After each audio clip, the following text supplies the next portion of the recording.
The City Museum is one of the most unique places in the world.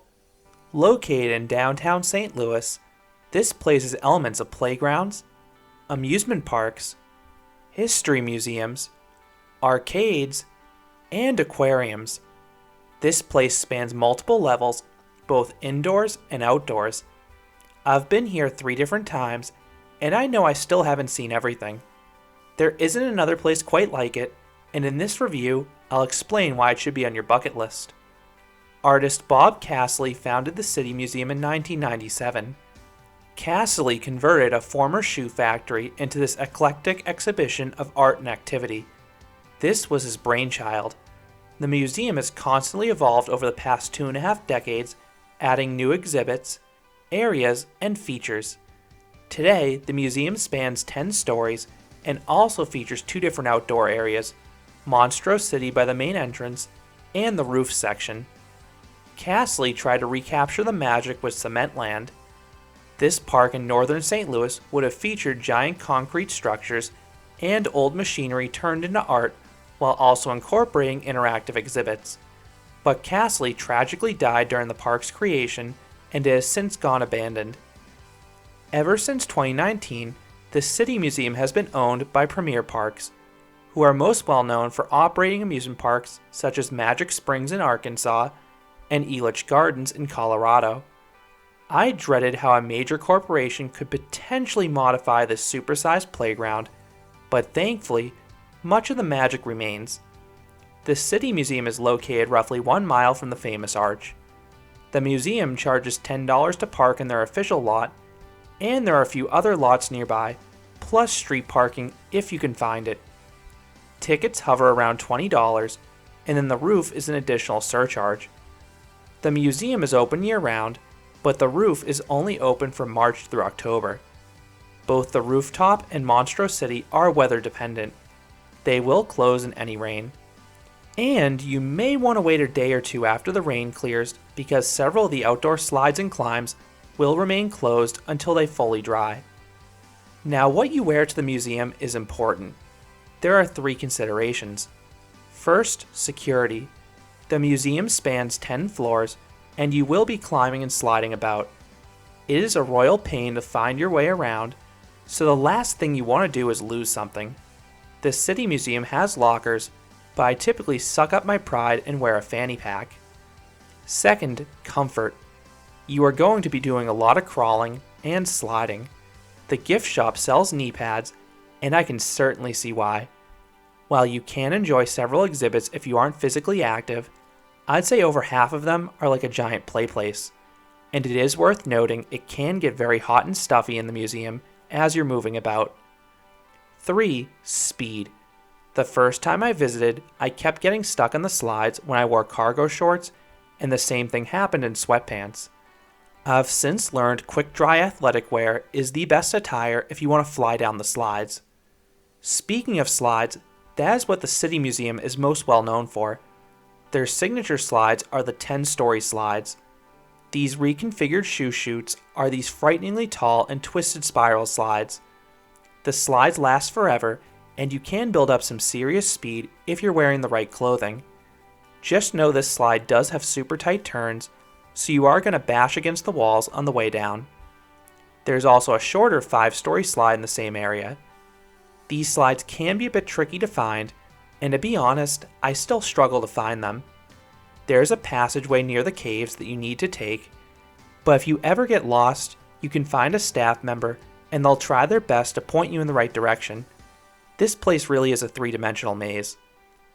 To contrast with those twisty slides, you have plenty of straighter slides that you can build up some appreciable speed on.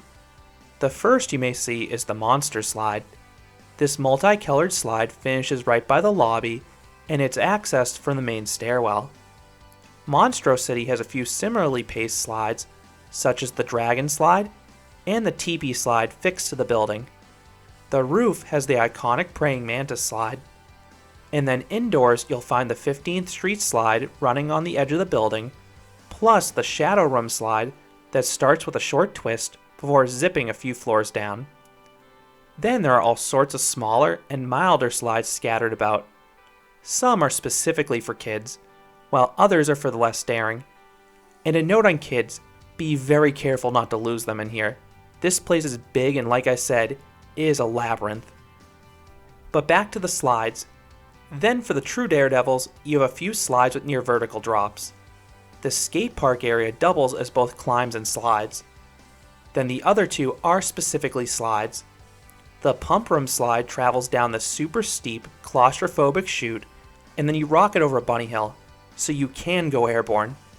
Then the aluminum slide is outdoors, and it is one heck of a drop. However, both these slides were closed for my 2021 visit, and the employees were unsure when they would reopen. These are the two most extreme slides, and I can very well see how someone could potentially get hurt in the pump room slide, so I wonder if Premier Parks is looking to modify these in the future. To go down, you must first go up. You can use stairs or ramps, or you can climb up a treehouse, navigate a series of caves, or climb through these rebar pipes that look like giant slinkies. The latter are my favorite. You have to contort your body in some weird ways, but it brought me back to my childhood climbing around the play places at fast food restaurants. The craziest are the outdoor ones high above the ground. Just watch your knees on the horizontal bits because the rebar is very unforgiving. Or you can alternatively climb onto the spider web, which is a giant cargo net. I just caution you if you're an adult to avoid the crawl tunnels. You'll regret going in there immediately. Then there are all sorts of random things to explore about the museum. The aforementioned skate park feels like a parkour course with the ropes and climbs. My favorite thing there is the half pipe that feels like the warped wall obstacle from Ninja Warrior. And you also have the world's largest pencil in there for good measure. The museum is also filled with all sorts of random sites like this. Some are pop culture related, others are record breakers, and others are just plain historic. You also have a retro arcade on the third floor. The lighting and sounds perfectly capture the feel of a classic arcade. You have several old pinball machines, plus a few other rare games. Just make sure to bring quarters if you want to play these games. That third floor is also home to a circus with shows daily. Like I said, this museum has a weird cavalcade of items. Need more proof? The outdoor areas feature plenty of photo opportunities as you climb through a castle, or even go into a cockpit of a plane.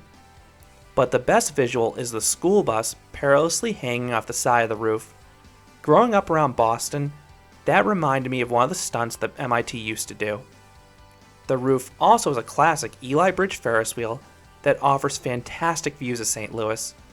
The wheel itself may only be about 40 to 50 feet tall, but when you're on top of a 10-story building, you can beat the view on most wheels, especially being in a downtown metropolis. Every corner of the museum has something new to find. In my most recent visit, we found an aquarium that I had no clue even existed. There were a few exhibits, with my favorite being the cleaner fish. Give yourself plenty of time at the City Museum so you can explore every nook and cranny. What's special about this place is that you can go in with no plan and find something fun and creative around every corner. So do I recommend the City Museum? Absolutely.